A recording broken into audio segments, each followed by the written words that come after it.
The sound of laughter behind the bedroom door stopped Elena Marsh in her tracks. It was not her laughter. It was not the laughter of a friend or a neighbor either. It was low, playful, and far too familiar with the man she had married 8 years ago. She stood in the hallway with a bag of groceries still hanging from her hand, her heart pounding so loudly she was sure it could be heard through the wood. She had come home early, because her meeting had been cancelled, a small stroke of luck that suddenly felt like the cruelest joke of her life. Elena set the groceries down slowly, careful not to make a sound, and reached for the door handle. Her fingers trembled. Part of her wanted to turn around and walk away, to pretend she had heard nothing, to keep the fragile peace of her marriage intact for one more day. But another part of her, the part that had ignored too many late nights and too many strange silences, needed to know the truth. She pushed the door open. Daniel was sitting on the edge of their bed, his shirt unbuttoned, and beside him sat a woman Elena had never seen before.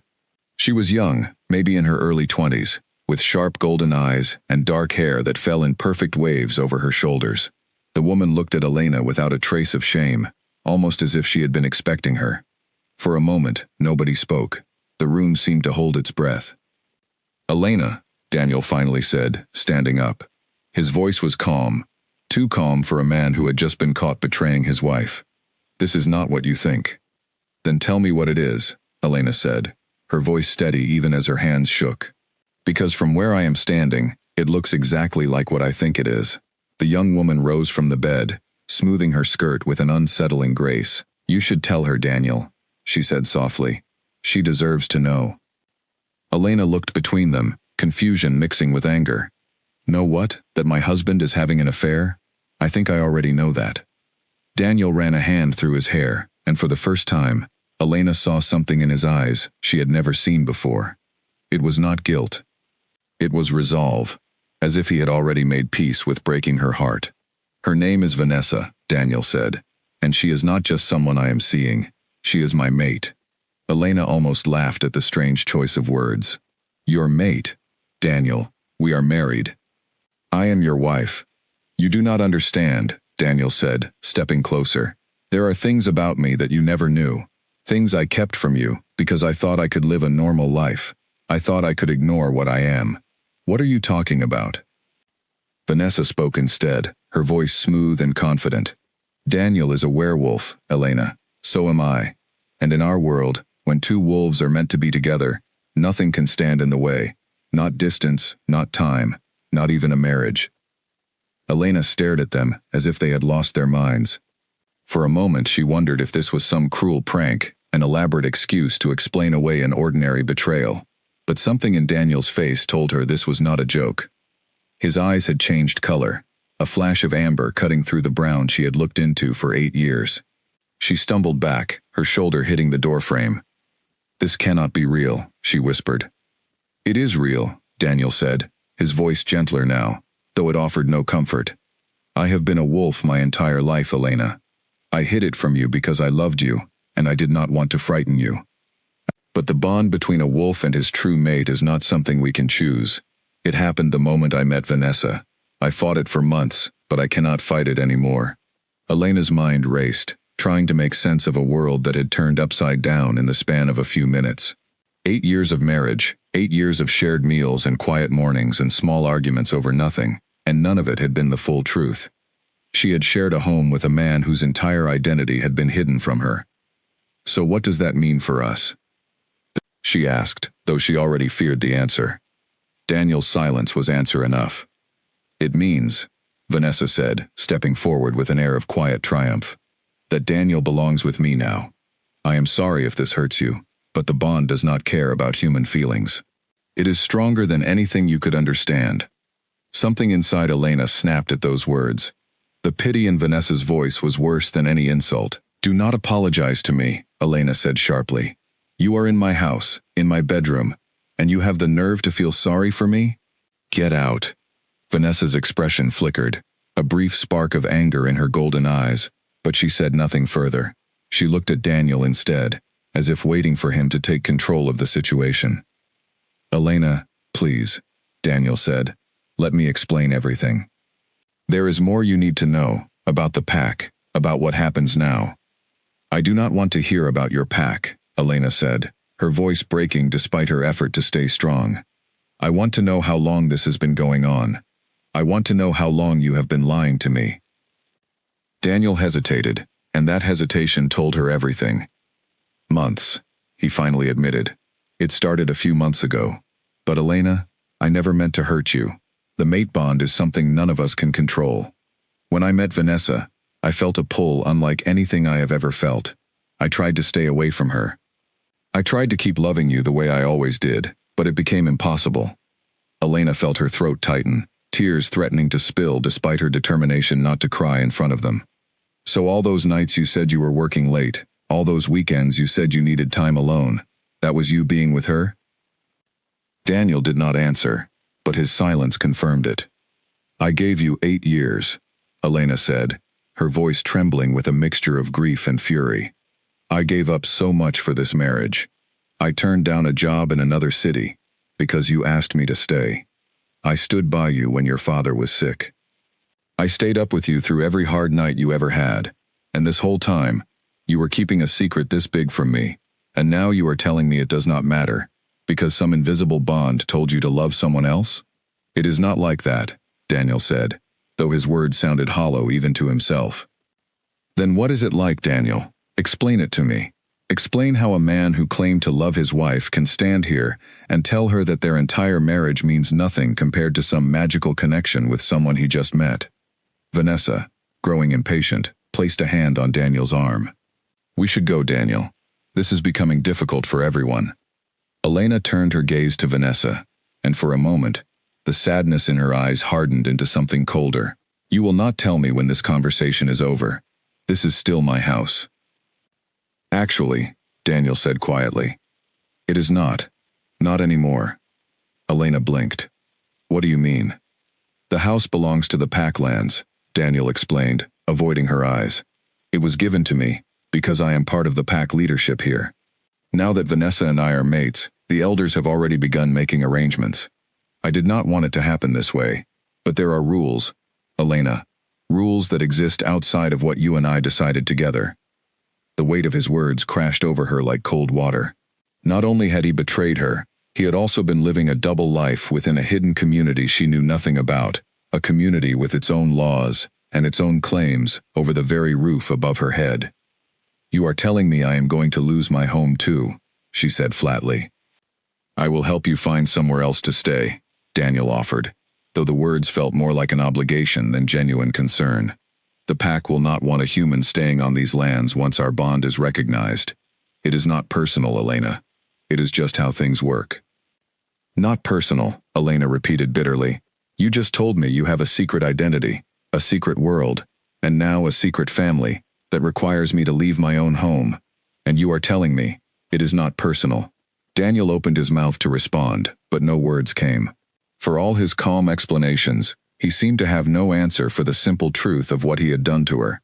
Elena straightened her back and wiped at her eyes with the back of her hand, refusing to let herself fall apart in front of the woman who had taken her place. How long do I have? A few days, Daniel said quietly. Maybe a week, if I can convince the elders to be patient. How generous of them, Elena said, her voice thick with sarcasm. Vanessa, sensing the tension was not fading, tugged gently on Daniel's sleeve.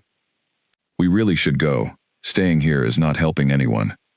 Daniel nodded, casting one last look at Elena, a look that seemed to carry a flicker of guilt buried beneath layers of certainty about the choice he had made. I am sorry, Elena. I never wanted things to happen this way. But they did happen this way, Elena said, and no amount of sorry is going to change that. Without another word, Daniel and Vanessa left the room, their footsteps fading down the stairs and out the front door. Elena stood alone in the bedroom she had shared with her husband for 8 years, staring at the rumpled sheets on the bed, the small details of a life that had unraveled in a matter of minutes. She sank onto the edge of the mattress, her legs no longer able to hold her up. The tears she had refused to shed in front of Daniel and Vanessa finally broke free, running down her cheeks in silent streams. She thought about every memory tied to this house, every quiet dinner, every small argument that had once felt important and now felt meaningless. She thought about the years she had spent building a life with a man who, it turned out, had never fully let her in. As the sun began to set outside the window, casting long shadows across the room, Elena forced herself to stand. Crying would not undo what had happened. Crying would not give her back the years she had lost, or the home she was about to leave, or the trust she had placed so completely in the wrong person. She walked to the closet and pulled out a suitcase, her movements slow and mechanical. She began folding clothes, packing only what mattered most, refusing to take anything that reminded her too strongly of the life she was leaving behind. Every item she touched carried a memory, and every memory now felt like a wound. In the days that followed, Elena learned just how quickly a life could be dismantled. Word spread through the small community near the Packlands faster than she could have imagined.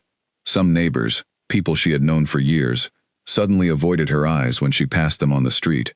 Others, aware of the Pack's hidden world in ways Elena had never been, looked at her with open pity, as if she were already a ghost of the woman she used to be.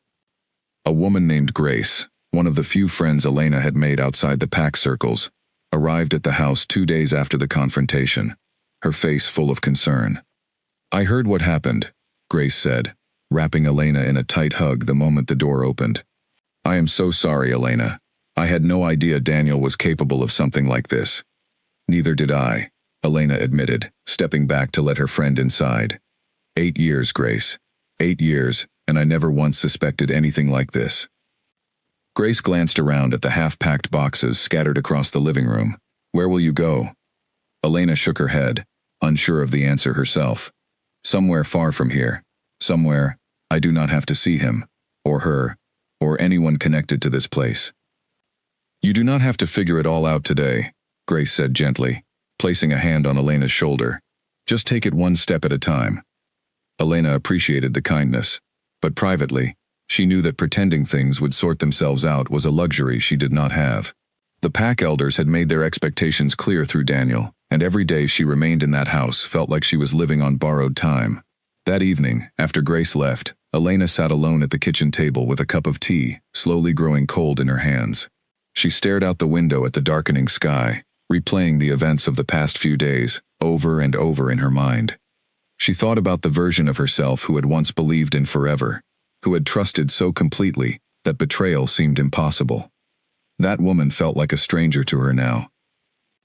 Elena promised herself, sitting there in the quiet of a house that would soon no longer be hers, that she would not let this destroy her.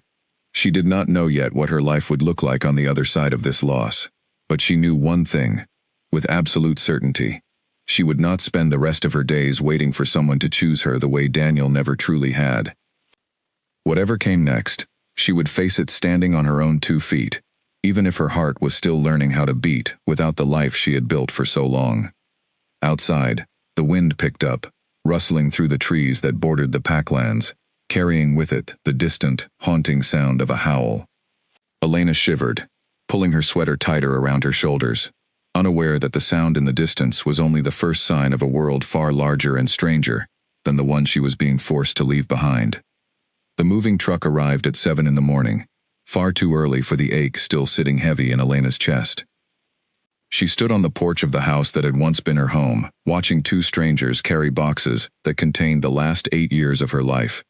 There was something strange about seeing your whole world reduced to cardboard and tape, stacked and labeled like items in a warehouse. Daniel had kept his word about giving her time, though it had felt more like an eviction dressed in polite language. He had not come to say goodbye. Elena told herself she was grateful for that. She did not think she could bear looking into his eyes one more time and pretending to be fine. By mid-morning, the truck pulled away, and Elena climbed into her own car, a small silver sedan that suddenly felt far too empty. She drove without a clear destination, following the highway that led away from the Packlands and toward the city of Millbrook, a place she had visited only a handful of times before. It was far enough from Daniel's world to feel safe, yet close enough that she would not be starting completely from scratch. The drive took nearly 4 hours, and by the time she arrived, the sun was beginning its slow descent behind the buildings of downtown Millbrook. She had rented a small apartment, sight unseen, a decision made in haste during one of the many sleepless nights following the confrontation with Daniel. It was modest, a single bedroom on the 3rd floor of an older building, but it was hers, untouched by memories of a marriage that no longer existed. Elena spent the first night sitting on the bare floor of her new living room, surrounded by unopened boxes, eating cold noodles from a plastic container, because she had not yet found the energy to buy groceries or unpack her kitchen supplies. The silence of the apartment felt different from the silence of her old house. It was not comforting. It was simply empty, a blank space waiting to be filled with a life she had not yet figured out how to build. Over the following weeks, Elena forced herself into a routine. She found a job at a small design firm downtown, using skills from her background in graphic design that she had let sit unused during the later years of her marriage, when Daniel's schedule had always seemed to take priority over her own ambitions. The work was not glamorous, but it kept her mind occupied, and for the first time in years, she felt a small flicker of pride in something that belonged entirely to her. Her co-workers were friendly enough, though Elena kept most of them at a careful distance. She was not ready to explain why a woman in her 30s had suddenly relocated to a new city with no family nearby and very few personal belongings. She let people assume what they wanted, usually settling on a quiet divorce as the simplest explanation, one that did not require mentioning wolves, mates, or hidden packs. Grace called often, checking in with the same warmth she always had, though the distance between them made their friendship feel thinner than before. Elena appreciated the calls, even when she did not always feel like talking. It was a reminder that not everyone from her old life had disappeared along with her marriage. "How are you settling in?" Grace asked one evening, her voice slightly muffled through the phone speaker, as Elena sat curled up on her second-hand couch. "I am managing," Elena said, which had become her default answer to almost everyone who asked. It was not exactly a lie, but it was not the full truth either. Managing did not capture the nights she lay awake replaying the moment she found Daniel and Vanessa together, or the mornings she woke expecting, for one disorienting second, to still be in her old bed. "Have you heard anything from Daniel?" Grace asked carefully. "No," Elena said, "and I do not want to." "That is probably for the best," Grace agreed, "though I did hear some talk before I left. Apparently things are not going as smoothly as he expected with Vanessa and the pack." Elena felt a strange mix of emotions at that news, something between vindication and indifference. Part of her wanted to know every detail of Daniel's unraveling happiness, evidence that fate had not simply handed him an easy escape from the marriage he had grown tired of. Another part of her recognized that dwelling on his life would only keep her anchored to a past she was trying desperately to move beyond. "I do not think I want to know," Elena said finally. "I need to focus on my own life now, not his." "That is a healthy way to look at it," Grace said, though there was a note of surprise in her voice, as if she had expected Elena to want every scrap of information about her ex-husband's new life. The truth was, Elena had made a private decision in those first difficult weeks in Millbrook. She would not let Daniel's choices define the rest of her story. She had spent 8 years shaping her identity around being his wife, and she refused to spend the next chapter of her life shaping it around being his ex-wife instead. She wanted something entirely her own, even if she did not yet know what that would look like. As autumn deepened into the colder months, Elena slowly began to find her footing. She decorated her small apartment with second-hand furniture and cheerful throw pillows, small acts of reclaiming a space that finally felt like it belonged to her alone. She joined a local gym, not out of any particular love for exercise, but because the structure of a regular class gave her something to look forward to outside of work. She even began sketching again, filling the pages of an old notebook with designs and doodles she had not touched since college. It was during one of these evenings, sketching quietly at a small cafe near her apartment, that she overheard 2 women at a nearby table, discussing something that made her ears perk up despite herself. "Did you hear about the gathering happening up north?" one woman said, lowering her voice as though the topic required discretion. "They say the Wolf King himself is expected to attend this year." Elena's pencil paused mid-stroke. She had assumed, foolishly perhaps, that leaving the Packlands meant leaving behind any reminder of the strange world Daniel had revealed to her.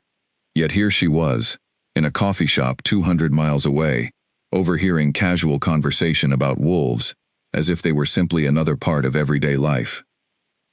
"I heard he rarely leaves his territory," the second woman replied. "Something about keeping a low profile after everything that happened with the Northern Packs a few years ago." Elena did not know what they meant by that, and she told herself firmly that it was none of her business. She closed her notebook, gathered her things, and left the cafe, choosing instead to walk home through the crisp evening air, letting the cold clear her mind of any lingering curiosity about a world she had promised herself she was done with. Still, the conversation lingered in the back of her thoughts over the following days. She found herself wondering, in idle moments, just how large this hidden world truly was. Daniel had spoken of the pack elders as though they held significant power, yet the women at the cafe had spoken of something even larger, a wolf king who ruled over vast territories and commanded a level of respect that seemed almost mythical. Elena reminded herself repeatedly that curiosity was a dangerous thing. The last time she had allowed herself to trust in something larger than an ordinary human life, it had ended in heartbreak. She had no interest in wolves, kings, or fated bonds. She wanted a quiet, stable life, one built on her own effort rather than the whims of forces she could not control or understand. By the time winter arrived, Elena had settled into a rhythm that, while not entirely happy, was at least steady. She had learned to sleep through the night again, without waking in a panic. She had learned to walk past couples holding hands on the street without feeling a sharp pang of loss. She had even begun to laugh again, small, genuine moments of joy that surprised her each time they appeared, proof that healing, however slow, was still possible. One particularly cold evening in late December, Elena received an unexpected package in the mail. There was no return address, only her name, written in careful handwriting across the front. Inside, she found a small wooden box containing several pieces of jewelry she recognized instantly. Gifts Daniel had given her throughout their marriage. Items she had left behind in her rush to leave the house. There was no note, no explanation, only the jewelry itself, carefully wrapped in soft cloth. Elena sat on her couch for a long time, turning the box over in her hands, unsure of how to feel about this small gesture from a man who had otherwise vanished from her life entirely. She considered selling the pieces, using the money to fund something new for herself, a small trip perhaps, or an investment in her sketching hobby that had slowly begun to feel like something more serious. In the end, she decided against selling them immediately. Instead, she placed the box on a shelf in her closet, a quiet reminder of the life she had left behind, not out of sentimentality, but as a marker of how far she had already come. As the new year approached, Elena made a decision that surprised even herself. She would take some time off from work, a rare indulgence she had never allowed herself during her marriage, and drive somewhere new, somewhere without any connection to her past. She needed space to think, to breathe, to figure out what she truly wanted from the life stretching out uncertainly ahead of her. She chose a route that would take her through the northern countryside, an area known for its quiet forests and small mountain towns, places where she could disappear for a few days without anyone knowing her name or her history. She packed a small bag, filled her car with gas, and set out early one morning under a sky heavy with the promise of snow. She had no way of knowing, as she pulled onto the highway and left Millbrook behind in her rearview mirror, that this simple decision, to seek a few days of peace, would lead her directly into the heart of the very world she had been trying so hard to avoid. The road ahead stretched long and empty, winding through hills dusted white with early snowfall, and somewhere beyond those hills, in territory ruled by laws far older than any Elena had ever known, a storm was already beginning to gather. The snow began falling harder than the weather forecast had promised, thick white flakes swirling across the narrow mountain road, until Elena could barely see more than a few feet beyond her headlights. She gripped the steering wheel tightly, slowing her car to a crawl, as the world outside dissolved into a blur of white and gray. She had left the last small town nearly an hour ago, following a route recommended by a gas station attendant, who promised it would lead her to a scenic overlook worth the detour. Now, surrounded by dense forest on either side, and no other cars in sight, Elena began to regret her decision to venture so far from any familiar landmarks. The engine sputtered once, then again, before the entire car lurched and went silent, rolling to a slow stop on the shoulder of the road. Elena turned the key in the ignition, but the engine refused to respond, offering only a weak clicking sound, before falling completely quiet. "No, no, no," Elena muttered, trying the key again and again. Each attempt met with the same disappointing silence. She checked her phone, only to find a single bar of signal flickering weakly, before disappearing entirely. Panic began to creep into her chest as she realized just how isolated she was, stranded on a snow-covered road, with no way to call for help, and darkness falling quickly around her. She pulled her coat tighter around herself and considered her options. Walking back toward the town seemed impossible in the worsening storm, the distance far too great to cover on foot in such conditions. Staying in the car felt safer, but the temperature was already dropping, and she had no idea how long she might be stuck before another vehicle happened to pass by. Nearly 20 minutes passed, with Elena huddled in the driver's seat, her breath visible in the increasingly cold air of the car, when she saw a figure emerge from the tree line ahead, moving with a confidence and ease that seemed entirely unaffected by the storm raging around him. Elena's first instinct was fear. A man appearing suddenly out of a dense forest during a snowstorm, in the middle of nowhere, was not exactly a comforting sight. She locked her doors and watched cautiously as the figure approached, his tall frame growing clearer with each step, dark hair dusted with snow, sharp features set in an expression of calm focus. He stopped a few feet from her car and raised a hand, not in a threatening gesture, but in a simple, unhurried wave, as though he had every right to be walking through a blizzard in the middle of remote mountain territory. Elena rolled her window down only a small crack, keeping the rest of the glass as a barrier between them. "Can I help you?" she asked, her voice steadier than she felt. The man's lips curved into a faint, amused smile. "I believe it is the other way around. Your car appears to be in some trouble." "I am fine," Elena said quickly, an automatic response born from years of being told to be cautious around strangers, especially in isolated places. "You do not look fine," the man said, glancing at the dark windows of her stalled vehicle. "And this storm is only going to get worse before it gets better. Staying out here alone is not a safe choice." Elena hesitated, torn between her instinct for caution and the undeniable truth of her situation. The cold was already seeping into the car, despite her heavy coat, and the storm outside showed no signs of relenting. "Who are you?" she finally asked. "My name is Cale," the man said simply. "I live not far from here. There is a small cabin just beyond those trees, where you can wait out the storm safely, and I can arrange to have your car looked at once the road's clear." Every rational part of Elena's mind told her to refuse, to stay locked in her car, and wait for a passing vehicle no matter how long it took. But something about the man's calm certainty, the steady way he met her gaze, without any trace of the nervous energy she might expect from someone with bad intentions, made her hesitate. "I do not know you," she said carefully. "No," Cale agreed. "But you also do not know how long you can survive out here, once your car finishes losing what little heat is left inside it. I am not asking you to trust me blindly.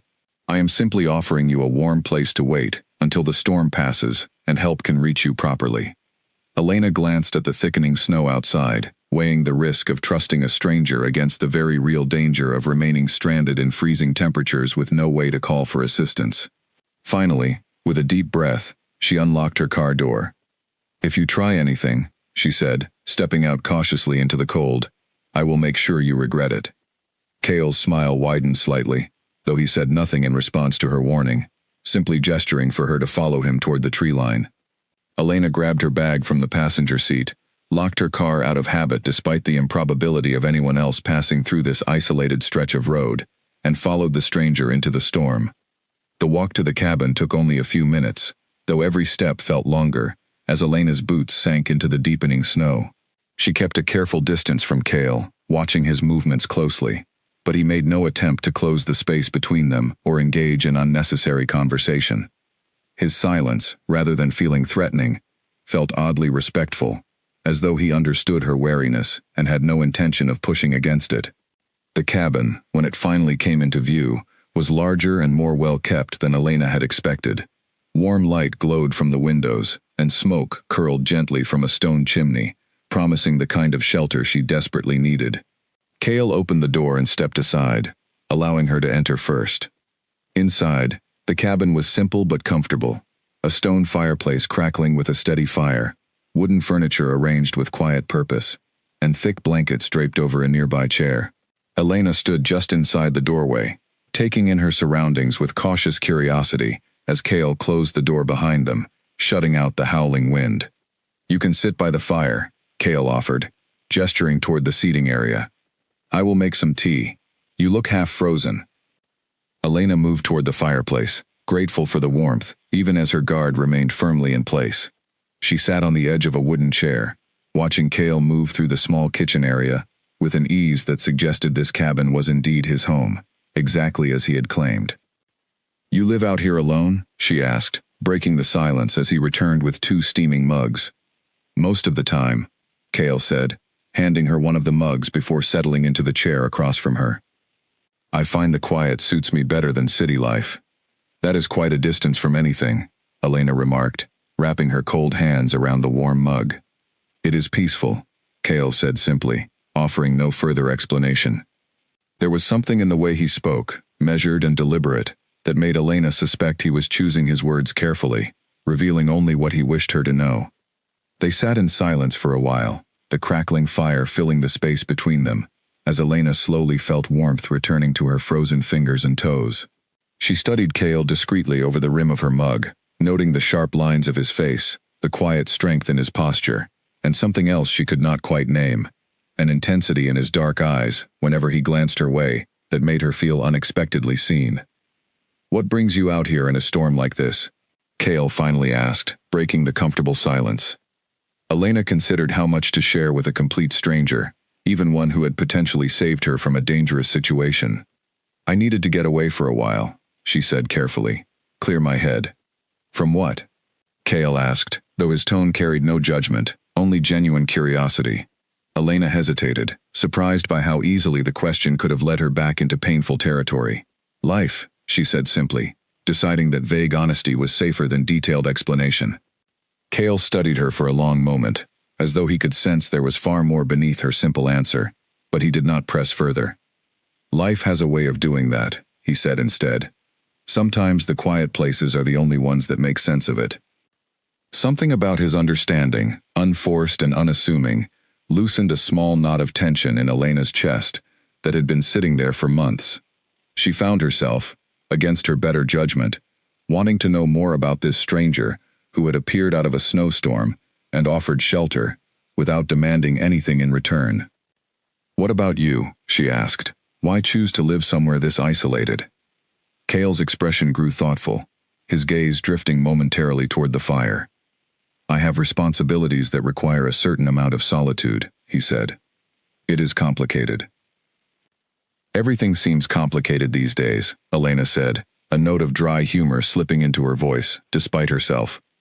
A faint smile touched Cale's lips, softening the sharp lines of his face. Perhaps that is simply the nature of things worth having.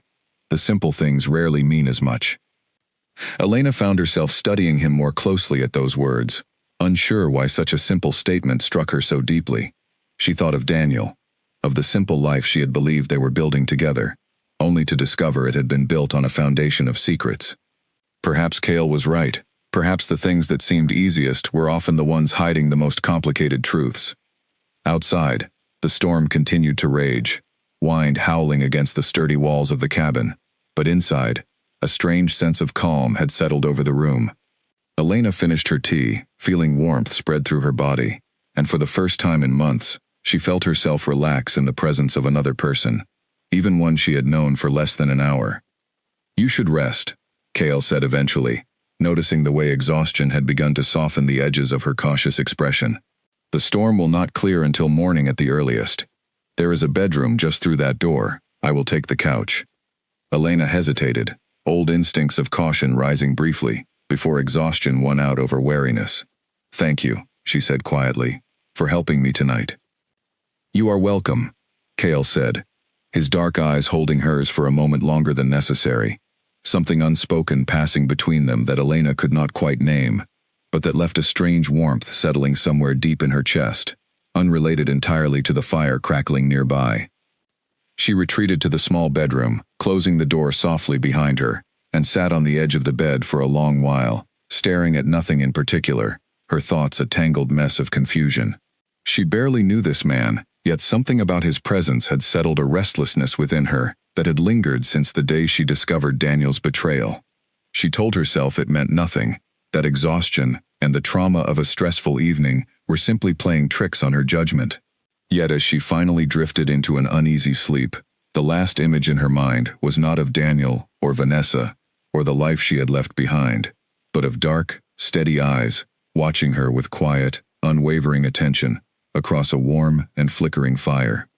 In the main room, long after Elena had gone to sleep, Cale remained seated by the fire, his expression troubled in a way it had not been in a very long time. He stared into the flames, his enhanced senses still tuned toward the closed bedroom door, aware of every soft breath the woman inside was taking. He had felt it the moment their eyes first met on that snow-covered road, an unmistakable pull deep within him, a recognition that went far beyond simple attraction. He had heard stories his entire life about mate bonds, about the rare and powerful connection that could bind two souls together beyond logic or explanation, but he had never expected to feel it so suddenly, so completely, with a woman he did not even know. Cale closed his eyes, running a hand through his dark hair, torn between the instinct to claim what fate had clearly placed before him, and the awareness that this woman, Elena, carried wounds he could sense but did not yet understand. Whatever had brought her out into that storm alone, whatever pain lingered behind her cautious eyes, he knew instinctively that pushing too quickly would only drive her further away. He had not told her the truth about who he was, not yet. There would be time for that conversation once the storm passed and the immediate danger had faded. For tonight, he was simply a stranger who had offered shelter, and he intended to keep it that way until Elena was ready to know more. Outside, the wind continued to howl through the trees, carrying with it the distant sound of another wolf's call, answered a moment later by Cale's own low, quiet response, a silent acknowledgement sent out into the storm that something had shifted, irrevocably, within the borders of his solitary world. Morning arrived slowly, gray light filtering weakly through frost-covered windows as the storm finally began to lose its strength. Elena woke disoriented, momentarily forgetting where she was, until the unfamiliar surroundings of the cabin bedroom brought the events of the previous night rushing back. She dressed quickly and made her way to the main room, where she found Cale, already awake, standing near the window and watching the snow-covered landscape outside, with a thoughtful expression. He turned as she entered, offering a small, welcoming smile. "Good morning," he said. "I hope you slept well." "Better than I expected," Elena admitted, surprised by how true the statement actually was. "The roads should be passable within the hour," Cale said. "I can help arrange for your car to be looked at, though it may need to be towed to a proper mechanic." Elena nodded, grateful for his continued assistance despite her lingering uncertainty about who exactly this man was, and why he had chosen to help a complete stranger so willingly. "I really do appreciate everything you have done," she said. "I do not know what would have happened if you had not found me last night." "I am glad I did," Cale said, his voice carrying a weight that seemed to hold more meaning than the simple words suggested. As they prepared to leave the cabin, Elena's phone buzzed weakly, finally catching a faint signal now that the storm had cleared. She glanced at the screen, noting several missed messages from Grace, worried texts, asking if she had made it safely to her destination. "I should call my friend," Elena said. "Let her know I am all right." Cale nodded, stepping outside to give her privacy, though Elena noticed, even through the thin cabin walls, that his attention seemed to remain fixed on her every word. A strange awareness she could not fully explain, but somehow did not find as unsettling as she probably should have. As she finished her call, reassuring Grace that she was safe and would be heading back to Millbrook once her car was repaired, Elena stepped outside to find Cale waiting patiently, his dark eyes studying the horizon with an unreadable expression. "Ready?" he asked, turning toward her. "Ready," Elena confirmed, though as she followed him back through the snow-covered trees toward the road, she could not shake the feeling that whatever had happened during this strange, unexpected night was only the very beginning of something far larger than she was prepared to understand. The tow truck arrived nearly an hour after Cale made a single phone call, a speed that struck Elena as unusual for such a remote area, though she chose not to question it too closely.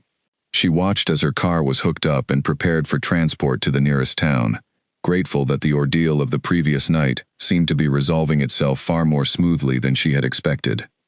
"The mechanic in town is reliable," Cale said, standing beside her as the tow truck driver finished securing her vehicle. "He will take good care of it. I can give you a ride into town myself, if you would like, so you are not left waiting out here." Elena studied him for a moment, still uncertain about the wisdom of continuing to rely on a stranger's kindness, yet unable to deny that he had done nothing so far to earn her distrust. "That would be helpful," she said finally.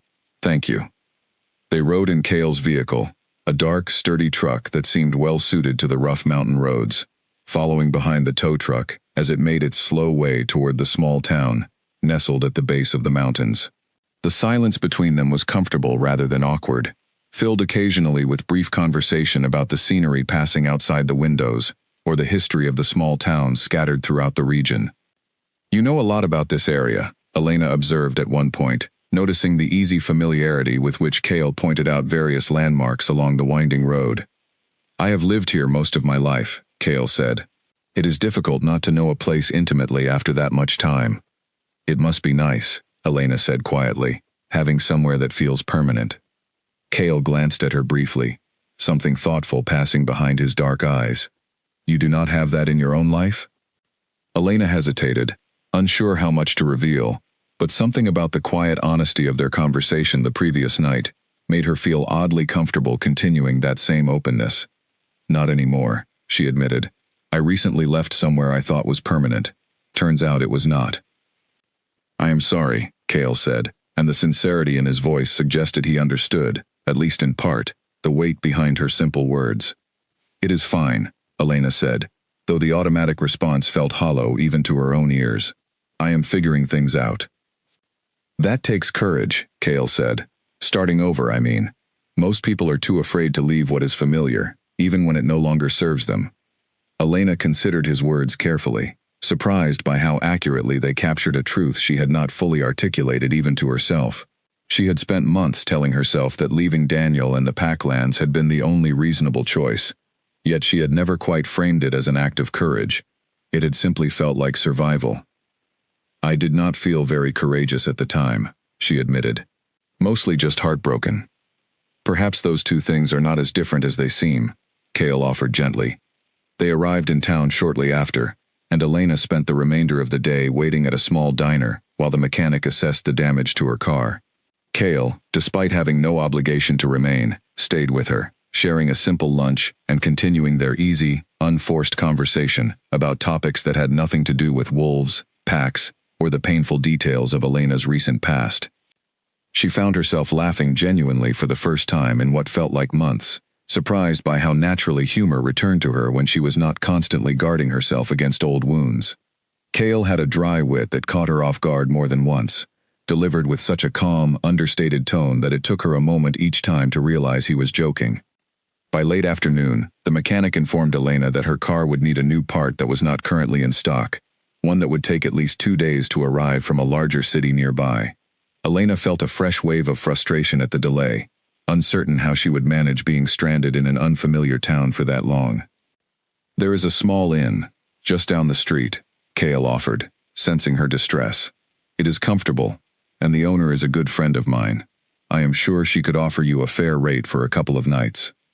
Elena hesitated, exhaustion from the entire ordeal beginning to wear on her patience. "I suppose I do not have much choice," she said, managing a tired smile. Cale walked with her to the inn, introducing her to the owner, a kind, older woman named Ruth, who greeted Elena warmly and offered her a cozy room, overlooking the town's quiet main street.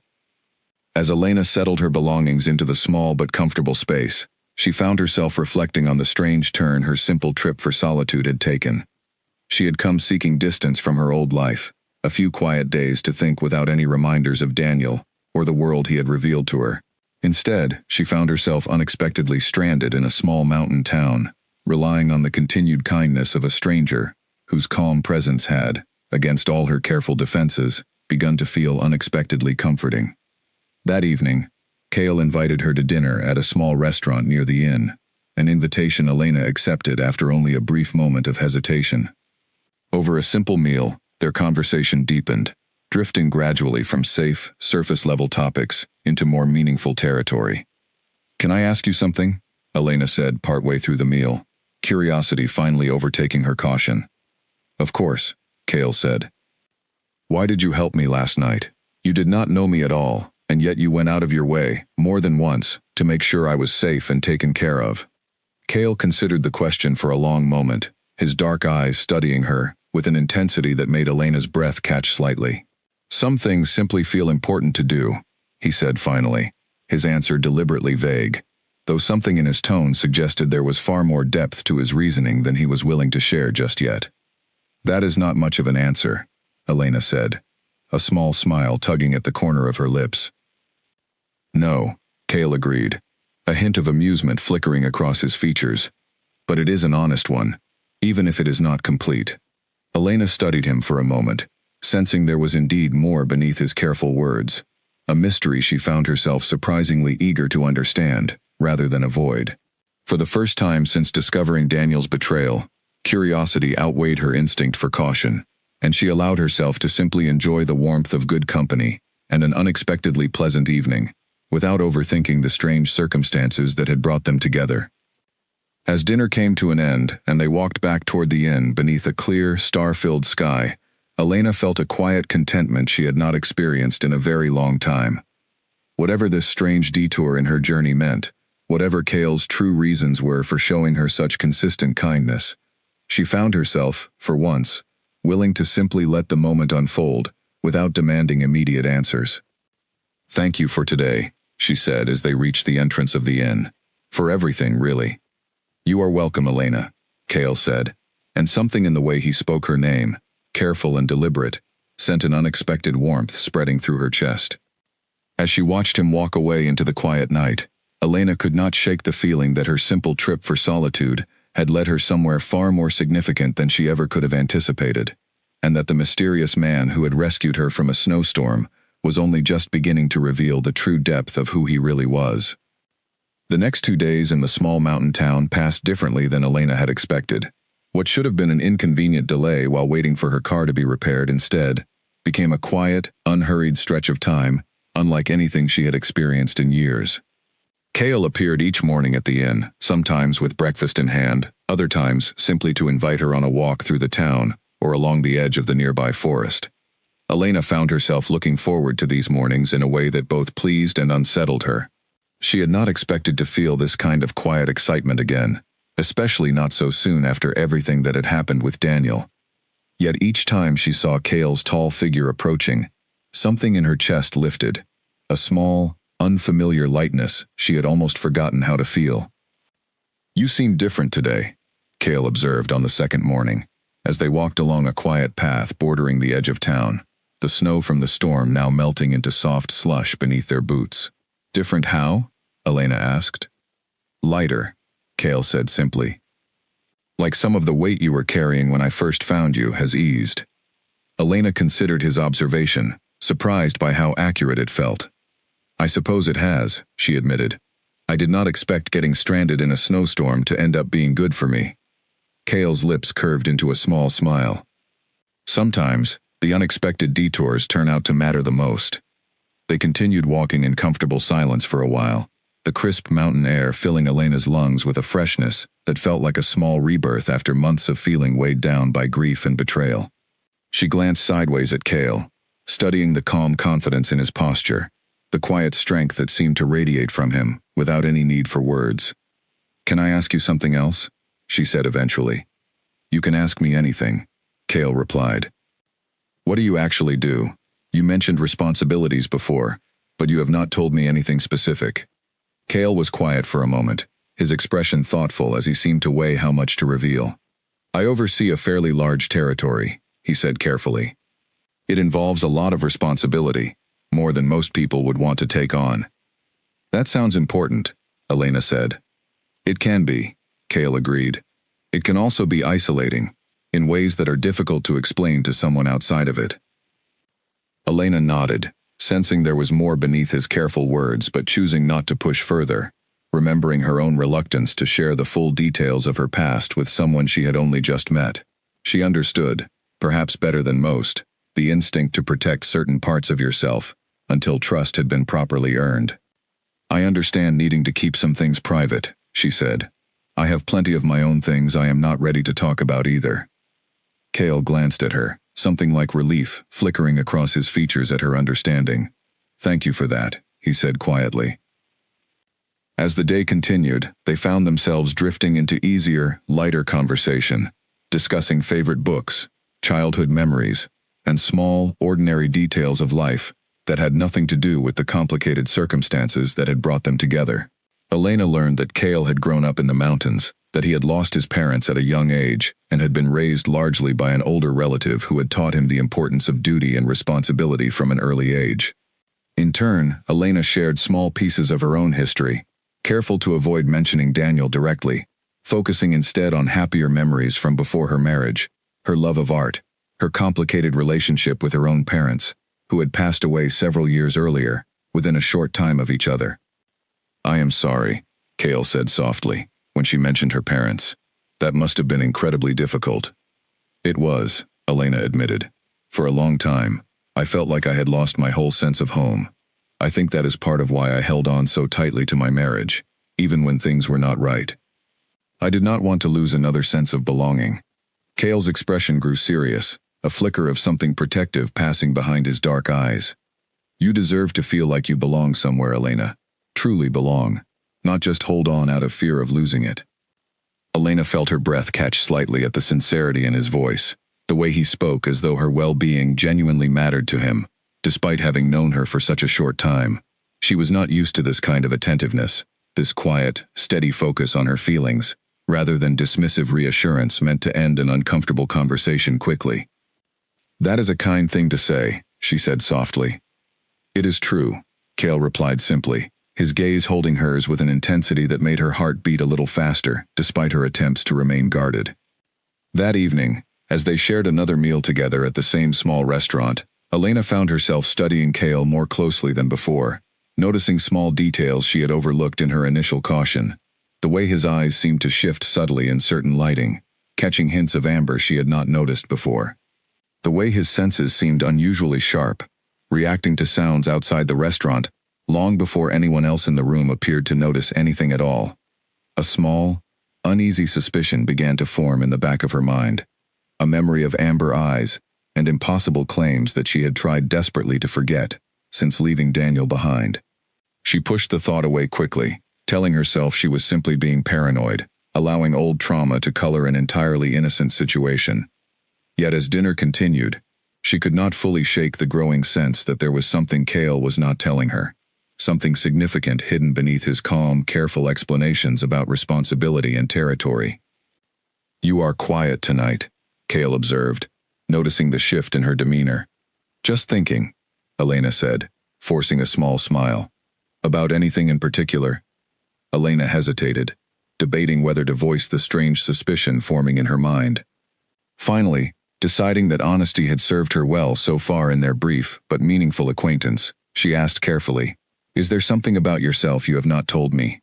Cale's expression shifted, a flicker of surprise followed by something more guarded. What makes you ask that?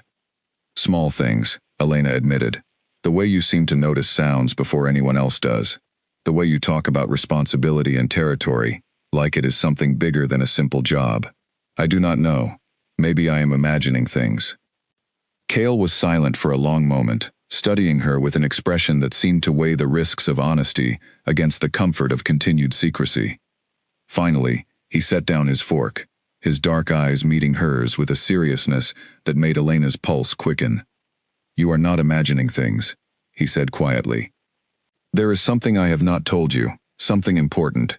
I was waiting for the right moment, but perhaps there is no perfect time for a conversation like this. Elena's heart pounded, old fears rushing to the surface as memories of Daniel's confession threatened to overwhelm her. What is it? She asked, her voice barely above a whisper.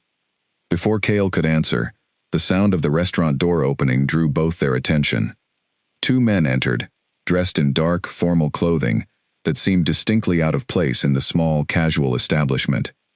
They scanned the room briefly before their eyes settled on Cale, and Elena watched as their postures immediately shifted into something resembling formal respect, almost reverence. My lord, one of the men said, approaching their table with a slight bow of his head. Forgive the intrusion. There is an urgent matter requiring your attention back at the territory. Elena stared between Cale and the two men, confusion, and a growing sense of unease settling deep in her stomach. "My lord?" she repeated softly, her eyes fixed on Cale, searching his face for an explanation. Cale closed his eyes briefly, a flicker of something like resignation crossing his features, before he opened them again, meeting Elena's questioning gaze directly. "Elena," he said carefully, "there is something important I need to tell you, and I think now is the time, whether it is convenient or not." The warmth of the restaurant suddenly felt far colder than before, and Elena braced herself, some instinctive part of her already sensing that whatever truth Cale was about to reveal would once again upend the fragile sense of peace she had only just begun to rebuild. The two men waited a respectful distance away, as Cale turned his full attention back to Elena, his expression a careful mixture of caution and resolve.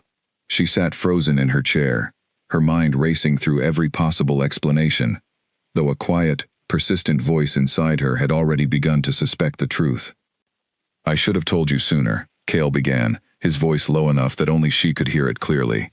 "I did not want to overwhelm you, especially after everything you had already been through before we met. But I think you deserve honesty, especially now." "Just tell me," Elena said, her voice steadier than she expected, given the anxiety twisting inside her. Cale took a slow breath. "I am not simply a man who oversees a large territory in the way I described. I am the leader of the wolf packs across this entire region. Some call me the Wolf King." For a moment, Elena said nothing, the words settling over her like a familiar, painful echo of a conversation she had hoped never to repeat. She thought of Daniel, of amber eyes and impossible claims, of a marriage destroyed by a world she had never asked to be part of. "You are a werewolf," she said flatly, not quite a question. "Yes," Cale confirmed. Elena let out a short, humorless laugh, pressing her palms against her eyes for a brief moment before looking back at him. "Of course you are." Of course this would happen again. Confusion flickered across Cale's face. "Again?" "My husband," Elena said, the word tasting bitter even now, months after the fact. "My ex-husband, I suppose I should say, he was a werewolf too. He left me for his true mate, a woman half my age, and told me our entire marriage meant nothing compared to some bond he could not control." Understanding dawned in Cale's expression, followed quickly by something that looked like genuine anger, though Elena sensed instinctively that his anger was not directed at her. "That is not how the bond is meant to work," he said, his voice hardening. "A true mate bond does not erase years of genuine love and commitment. It does not excuse cruelty or dishonesty. What your husband did to you was a failure of character, not an inevitable consequence of fate." "That is a nice sentiment," Elena said, though her voice carried more exhaustion than genuine argument. "But it does not change what happened." "No," Cale agreed quietly.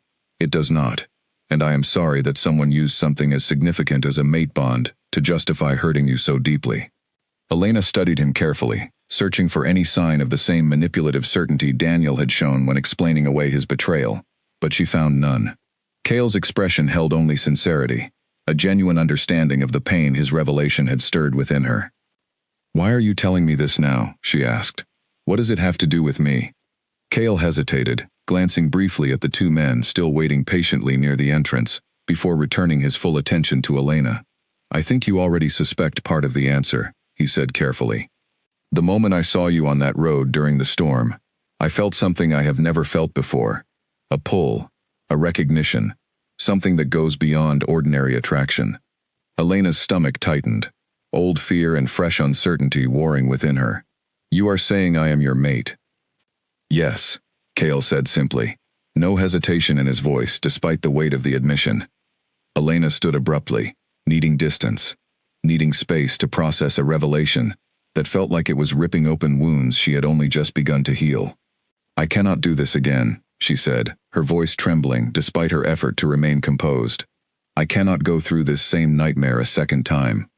"Elena, please," Cale said, rising as well, though he made no move to close the distance between them, respecting the boundary she had instinctively created. "I am not asking anything of you. I am not demanding you accept this bond simply because it exists. I only wanted you to know the truth, because I believe you deserve honesty far more than you deserve another secret kept from you." Elena wrapped her arms around herself, feeling suddenly very small and very tired. How do I know you are any different from him? How do I know this is not just another version of the same story, where I end up discarded the moment something more convenient comes along? Cale's expression softened, though his voice remained steady and sure. You do not know that yet, he admitted. Trust is not something I can force you to feel, simply because I say the right words. It has to be earned, through actions, over time. I am not asking you to trust me tonight, or tomorrow, or even next week. I am only asking you not to close the door entirely before you have had the chance to see who I actually am, separate from whatever pain your husband caused you. Elena studied him for a long moment, torn between the instinct to run as far from this conversation as possible, and a quieter, more curious part of herself that recognized the sincerity behind his words. Everything about the way Cale spoke, calm, measured, respectful of her boundaries even in the midst of a life-altering revelation, stood in stark contrast to the careless certainty Daniel had shown when destroying their marriage. I need time, she said finally. I need to think. Of course, Cale said immediately, no trace of frustration or impatience in his voice. Take whatever time you need. I will not push you towards something you are not ready for. The two men near the entrance shifted slightly, clearly growing anxious about whatever urgent matter had prompted their arrival. Cale glanced toward them before turning back to Elena. There is a situation at my territory that requires my attention, he said. I need to leave tonight, but I want you to know, whatever you decide, I meant what I said. I am not interested in forcing this bond, or pressuring you into something you do not want. Elena nodded slowly, still processing the whirlwind of emotions crashing through her. All right, she said quietly. Cale hesitated, as though wanting to say more, but ultimately simply reached into his coat pocket and retrieved a small card, offering it to her. This has a way to reach me directly, if you ever want to talk, or if you simply want answers to questions you have not yet asked. There is no obligation attached to it. Elena took the card hesitantly, her fingers brushing briefly against his as she did, a small spark of warmth passing between them despite the tension of the moment. Thank you, she said softly. Take care of yourself, Elena, Cale said, his voice carrying a weight of sincerity that lingered in the air long after he turned and left the restaurant with the two men following closely behind. Elena remained standing near the table for several long moments after the door closed behind them, her mind a chaotic swirl of confusion, fear, and something else she was reluctant to name, a small flicker of hope she had not expected to feel again so soon. She returned to the inn in a daze, barely registering the concerned glance Ruth gave her as she passed through the small lobby. Once in her room, Elena sat on the edge of the bed, turning the small card over in her hands, staring at the simple phone number printed across its surface without any further explanation or title. She thought of Daniel, of the casual cruelty with which he had dismantled their marriage in favor of a bond he claimed he could not control. She thought of Vanessa's cold, dismissive pity, the assumption that Elena's human feelings simply did not matter in the face of something as significant as fate. Yet Cale had been different. He had given her space rather than demanding immediate acceptance. He had acknowledged her pain rather than dismissing it as an inconvenient obstacle to what he wanted. He had left the choice entirely in her hands, something Daniel had never once considered doing. Still, the fear remained, a persistent whisper reminding her of how quickly trust could be betrayed, how easily promises of respect and patience could crumble once true intentions were revealed. She was not ready to hand her heart over to another impossible bond, no matter how sincere Cale's words had seemed. Sleep did not come easily that night. Elena lay awake for hours, staring at the ceiling of the small inn room, replaying every word of her conversation with Cale, searching for some hidden sign of manipulation she might have missed, some proof that this was simply history repeating itself in a slightly different form. But no matter how carefully she examined the memory, she found only sincerity, only a genuine respect for her autonomy that stood in sharp, undeniable contrast to everything she had experienced with Daniel. By the time dawn broke over the quiet mountain town, Elena had reached no firm conclusion about what she intended to do with the small card still resting on the nightstand beside her bed. She only knew, with a certainty that surprised her, that despite every reason she had to be afraid, some quiet part of her was not ready to throw the card away.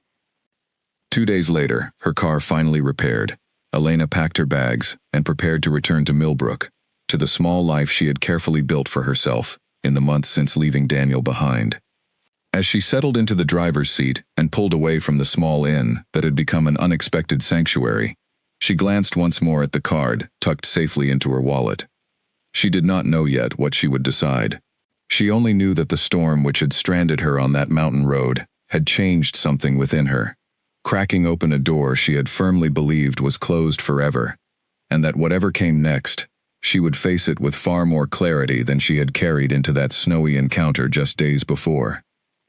The drive back to Millbrook felt different from her journey north, where before she had been running from grief, seeking only silence and distance. Now she found herself thinking, planning, weighing possibilities she had not allowed herself to consider in months. The road stretched ahead of her, winding through familiar hills now clear of snow, and for the first time since Daniel's betrayal, Elena felt something other than simple survival guiding her forward. She felt, however cautiously, the first stirrings of hope. Back in Millbrook, life resumed its familiar rhythm, though Elena found herself distracted in ways she had not experienced since the earliest days after leaving Daniel. She returned to work, greeted her coworkers with polite smiles, and continued her evening routines of sketching and quiet walks through the city streets. Yet a part of her mind remained fixed on the small card still tucked safely in her wallet. Nearly a week passed before she finally worked up the courage to use it. She sat on her couch one evening, phone in hand, staring at the numbers she had already memorized without meaning to. Taking a deep breath, she pressed the call button before she could talk herself out of it. Cale answered on the second ring, his voice carrying a note of surprise mixed with unmistakable warmth. "Elena," he said. "I did not expect to hear from you so soon." "I was not sure I would call at all," Elena admitted honestly, "but I found myself wanting to talk." "I am glad you did," Cale said, and something in the simple sincerity of his tone eased a tension in her chest she had not fully realized she was carrying. They talked for nearly an hour that first evening, the conversation flowing easily despite the enormous revelation still hanging between them. Cale did not push her toward any deeper commitment, content simply to ask about her day, her work, the small details of the ordinary life she had built since leaving her marriage behind. In turn, Elena found herself curious about his world, asking careful questions about his responsibilities as leader of the packs, though Cale was thoughtful in how much detail he offered, clearly mindful of not overwhelming her. Over the following weeks, these phone calls became a regular part of Elena's routine, something she found herself looking forward to more than she was initially willing to admit. Cale never pressured her about the mate bond directly, though she could sense, in the careful warmth of his voice, that his feelings remained steady and unwavering beneath his patience. Meanwhile, far from the quiet rhythm Elena had built for herself in Millbrook, life within the packlands Daniel now called home had taken a far less peaceful turn. What had once seemed, from the outside, like an inevitable and celebrated union between Daniel and Vanessa was proving far more complicated in practice than either of them had anticipated. Vanessa, it turned out, had grown accustomed to being the center of attention within her own smaller pack circle before meeting Daniel, and the transition into a relationship that required constant navigation of pack politics and hierarchy left her increasingly frustrated.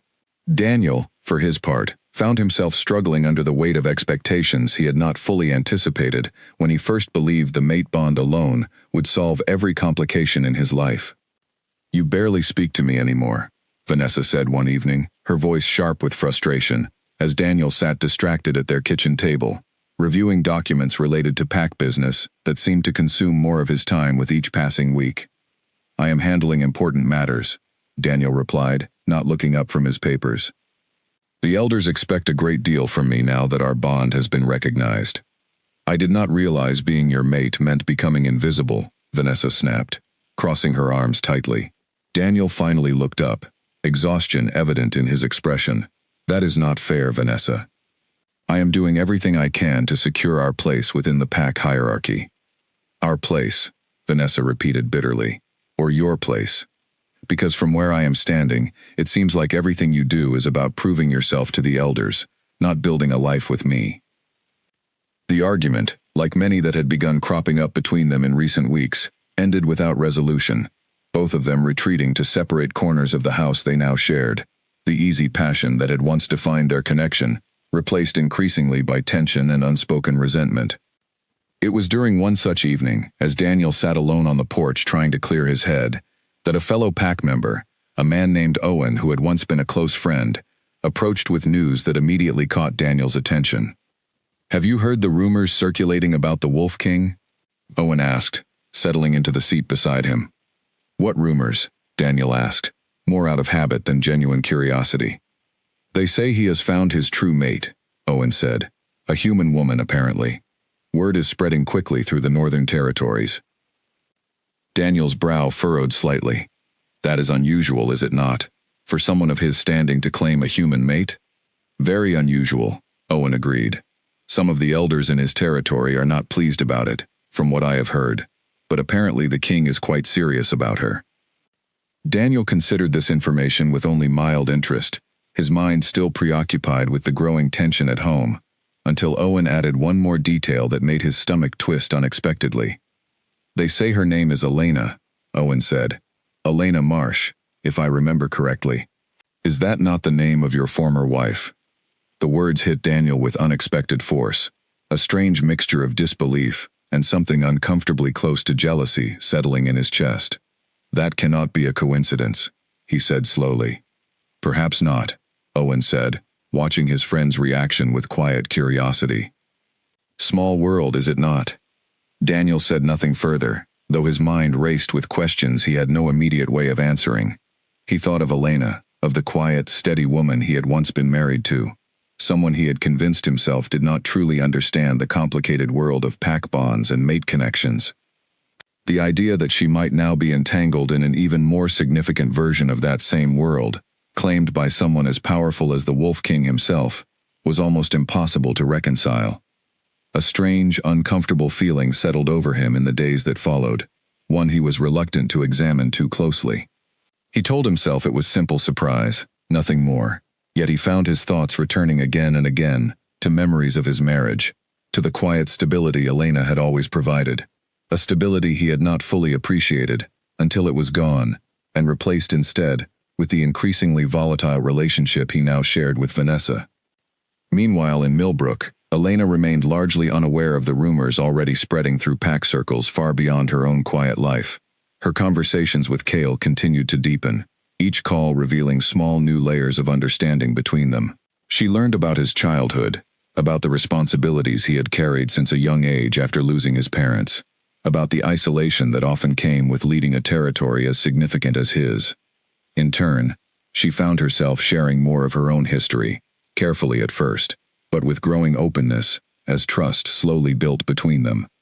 She told him about her love of art, about the dreams she had set aside during her marriage, about the slow, painful process of rebuilding her sense of self after Daniel's betrayal. "I used to think love meant sacrificing everything for someone else's happiness," she admitted during one late evening call, curled up on her couch with a cup of tea, slowly cooling beside her. "I do not believe that anymore." "What do you believe now?" Cale asked, his voice gentle and genuinely curious. Elena considered the question carefully before answering. "I think real love should add to your life, not require you to disappear from it. I think if I ever trust someone again, it needs to be someone who wants me exactly as I am, not someone who expects me to shrink myself to fit into their world." "That sounds like wisdom hard won," Cale said quietly. "It was," Elena admitted. "But I think I needed to learn it." There was a thoughtful pause on the line before Cale spoke again, his voice carrying a quiet sincerity that settled warmly in Elena's chest. "For whatever it is worth, Elena, I do not want you to disappear either. I want to know exactly who you are, fully, without any expectation that you become smaller to fit comfortably into my world." Elena felt tears prick unexpectedly at her eyes, moved by the simple honesty of his words. "Thank you," she said softly. "That means more than you probably realize." As their bond of trust continued to grow through these quiet, careful conversations, neither Elena nor Cale were yet aware of the tension building on two very different fronts. Tension that would soon bring the fragile new connection between them into direct, unavoidable confrontation with the painful past Elena had worked so hard to leave behind. Spring arrived gradually in Millbrook, the last patches of snow melting away to reveal the first green shoots of new growth along the sidewalks and in the small park near Elena's apartment. With the changing season came a shift in Elena herself. A quiet but noticeable growth in confidence that had been building steadily since her return from the mountain town months earlier. Her phone calls with Cale had become a near daily occurrence, evolving naturally into something Elena could no longer deny, meant far more to her than simple friendship. She found herself smiling at nothing in particular during the day, small moments of happiness sparked by memories of their conversations, by the anticipation of hearing his voice again each evening. It was during one such call, in early April, that Cale made a request that caused Elena's heart to race with a mixture of excitement and nervousness. "I would like you to visit my territory," he said, "if you are ready for that. There is no pressure, of course, but I think it is time you saw the world I come from, if you are willing."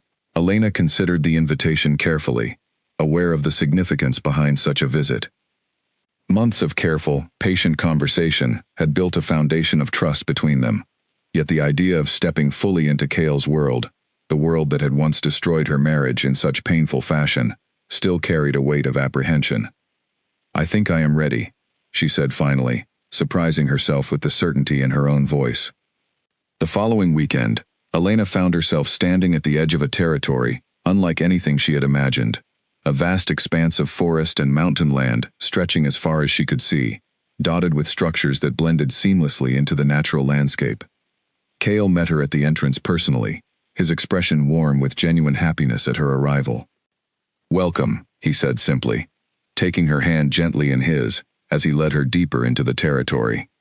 The pack members Elena encountered during her visit regarded her with a mixture of curiosity and cautious respect, aware, it seemed, of the significance her presence held for their leader. A woman named Mira, one of the eldest members of Cale's council, approached them shortly after Elena's arrival, her expression carefully neutral as she studied the newcomer. "So this is the human woman causing such a stir among our people," Mira said, her tone not unkind, but carrying a clear note of skepticism. "Mira, this is Elena," Cale said, a firm edge entering his voice that Elena had not heard before, a subtle warning against any disrespect toward the woman beside him. "Elena, this is Mira, one of my most trusted advisors." "It is nice to meet you," Elena said politely, extending a hand that Mira studied for a moment before accepting. "The council will need to meet regarding this situation," Mira said, addressing Cale directly. "A human mate, particularly given the circumstances of her arrival, will raise questions among the elders." "I am aware," Cale said calmly, "and I will address those questions directly. Elena is not a situation to be managed, Mira. She is my mate, and I expect her to be treated with the respect that position deserves." Mira studied Cale for a long moment before offering a small, respectful nod. "Of course, my lord. I meant no disrespect." As Mira departed, Elena glanced at Cale, a flicker of uncertainty crossing her features. "This is going to be complicated, is it not? My being human, I mean." Cale turned to face her fully, taking both her hands in his, with a gentleness that immediately eased some of her anxiety. "It may be complicated with some of the older traditions," he admitted honestly, "but I want you to know, regardless of any resistance from the council, my commitment to you is not conditional on their approval. You are my mate, Elena, chosen not just by fate, but by my own heart, and nothing they say will change that." Elena felt warmth spread through her chest at his words, a stark contrast to the dismissive way Daniel had once treated her feelings in favor of pack expectations. "Thank you," she said softly, "for standing by that so firmly." Over the following days, Elena settled cautiously into the rhythm of life within Cale's territory, meeting more members of his pack, learning about the customs and history that shaped this hidden world she had once believed she wanted nothing to do with. She found, to her surprise, that many of the pack members treated her with genuine warmth rather than the suspicion she had feared, curious about her life and clearly pleased to see their leader, often described as unusually solitary, finally opening himself to a meaningful connection. Not everyone shared this welcoming attitude, however. A formal council meeting was called nearly a week into Elena's visit, an event Cale explained would determine, at least symbolically, how the broader pack community would respond to his decision to claim a human mate. Elena stood beside Cale in a large meeting hall, surrounded by dozens of pack elders and representatives from various smaller groups within the territory. the weight of their scrutiny settling heavily on her shoulders, despite Cale's steady, supportive presence beside her.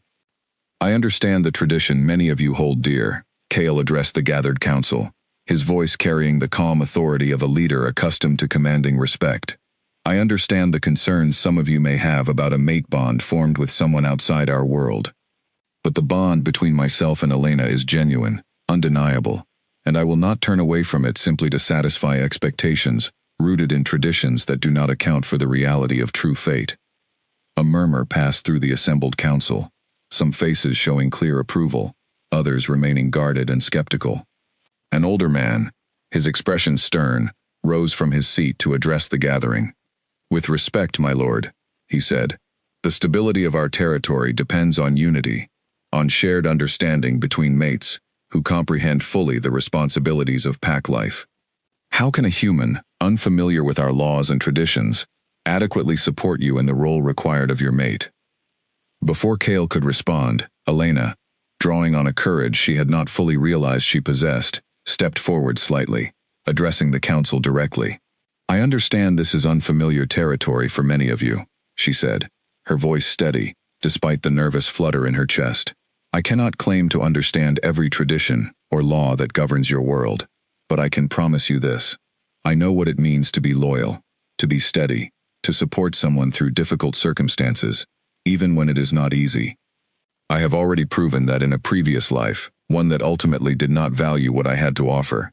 I intend to bring that same loyalty here, if given the chance to prove myself." Silence fell over the meeting hall as Elena's words settled among the gathered elders. Cale glanced at her, unmistakable pride shining in his dark eyes, before turning back to address the council himself. "Elena's strength speaks for itself," he said firmly. "I trust her judgment, her character, and her commitment. I ask that this council extend her the same respect they would extend any mate chosen by fate, regardless of the traditions that make this particular bond unusual." The stern elder who had first raised objections studied Elena for a long moment, something shifting subtly in his expression, before finally offering a small, reluctant nod. "Very well," he said. "Time will tell whether this bond serves our territory well, but I will not stand in opposition to my king's decision." As the meeting concluded, and the council members began filing out of the hall, Cale turned to Elena, relief and admiration evident in his expression. "You did not have to do that," he said softly, "standing up to them like that." "I wanted to," Elena said, surprising herself with the certainty of her own conviction. "I am tired of being someone whose voice does not matter in decisions about my own life. If I am going to be part of this world, I want it to be because I chose to claim my place in it, not because I simply accepted whatever was decided for me." Cale reached out, gently cupping her face in his hands, his expression filled with a warmth and admiration that made Elena's heart swell. "You are remarkable, Elena. I hope you know that." "I am starting to believe it," Elena admitted softly, and in that moment, standing in the heart of a world that had once seemed impossibly threatening, she felt something she had not experienced in longer than she could remember, a genuine sense of belonging, chosen freely and fully, without condition. In the days that followed, word of Elena's confident stand before the council spread throughout the territory, earning her a measure of respect among the pack members that had not been guaranteed by her bond with Cale alone. She found herself gradually settling into this new world, learning its customs, building genuine friendships among the pack members who had initially regarded her with cautious curiosity. Yet even as her connection with Cale continued to deepen, and her place within his world grew steadily more secure, Elena remained unaware of the storm quietly building far beyond the borders of the territory, a storm rooted in jealousy and wounded pride that would soon bring her carefully rebuilt life into direct collision with the painful past she had worked so hard to leave behind. News of Elena's growing prominence within the Wolf King's territory eventually made its way back to Daniel, through the same channels that had first alerted him to her connection with Cale. What began as an uncomfortable curiosity had, over the following weeks, grown into something Daniel struggled to name, a restless dissatisfaction that gnawed at him every time Owen or another pack member mentioned the topic. His relationship with Vanessa continued to deteriorate, each argument leaving deeper cracks in a bond that had once seemed unshakable. The mate connection that had felt so undeniable in its earliest days now seemed unable to bridge the growing distance between them, a realization that left Daniel increasingly confused about a bond he had once believed was beyond question. "You have been distracted for weeks," Vanessa said one evening, her frustration evident as she watched Daniel stare blankly at his phone, rather than engaging in the conversation she had been trying to have about their future within the pack hierarchy. "I am sorry," Daniel said, though the apology felt hollow even to his own ears. "I have a lot on my mind." "Is it about her?"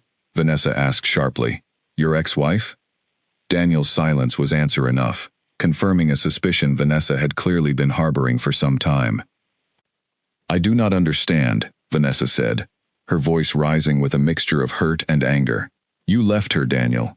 You told me our bond was undeniable, that nothing could compare to what we shared. Yet here you are, obsessing over rumors about her new life, as though it matters to you." "It does not matter," Daniel said quickly, though the defensiveness in his tone suggested otherwise even to himself. "I am simply surprised, that is all. It is not every day you learn your former spouse is now connected to someone as powerful as the Wolf King." "Surprised," Vanessa repeated skeptically. "Is that truly all it is?" Daniel did not have a satisfying answer, and the silence that followed only deepened the growing rift between them.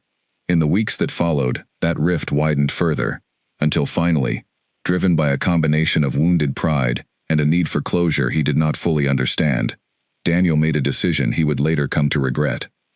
He requested a formal audience within Cale's territory, using his standing as a pack leader from a neighboring region to justify the visit, though everyone who knew him well suspected his true motivation had far less to do with diplomatic matters and far more to do with confronting the woman he had once dismissed so carelessly.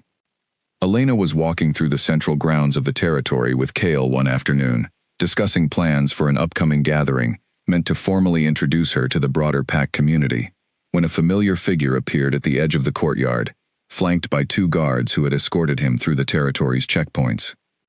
Elena's steps faltered the moment she recognized Daniel, a jolt of unexpected shock running through her at the sight of him standing so far from the world she had built for herself since leaving him behind. "Daniel," she said, her voice carrying more surprise than any lingering affection.